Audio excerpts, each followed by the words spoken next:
This is the Thayer Podcast for Thursday, September 7th, 2023. Donald Trump's mugshot in the simple flip of a switch has turned the 2024 election cycle into a nationwide referendum on authoritarianism.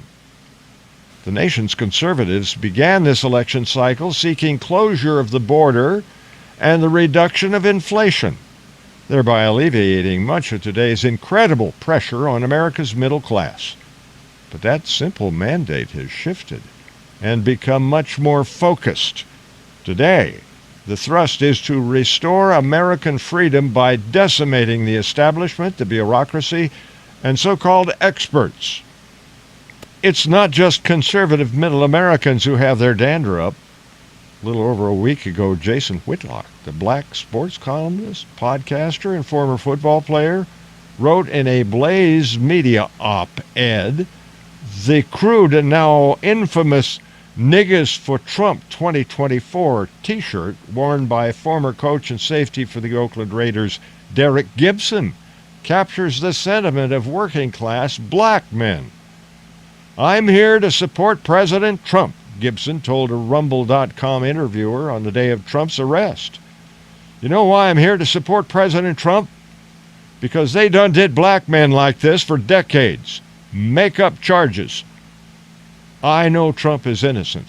I support Trump against the corrupt two-tiered justice system. That's why I'm here showing my support for Trump as a black man. And I'm wearing my shirt Niggas for Trump 2024. And I mean that." The release of the Trump booking photo, however artificial and contrived, brought memories of flag burning to many. Thing is a visual assault on everything we know this country to be. It represents desecration of everything this country stands for. And it speaks loudly to Americans who've grown tired of their government's relentless move toward authoritarianism. The coming 2024 election is going to be a zero-sum game centered not on football, but rather on tyranny and oppression. There are predictions out there of outright civil war, not disobedience, war. They're talking widespread incidents of violent objection to government-driven mandates and unreasonable requirements placed on otherwise peaceful Americans. They're predicting situations where both the military and American law enforcement personnel, stuck in the same set of circumstances folks were placed in back in 1861, will be forced to choose between doing battle with friends and family or throwing in with them to fight their government's ever more intrusive interference in their daily lives. You know, I'm having difficulty with this presentation. To some, especially those who would call it incitement, this is dangerous talk. Somehow my reporting of facts and opinions scares them.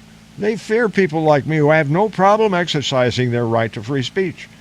Those who would call my musings pushing journalism past that allowed by the Constitution are the ones who don't want views appointing their own aired in public. They call it incitement, not protected speech. I guess that's what I like to call Trump's persecution is all about. But is it worth fighting a war over?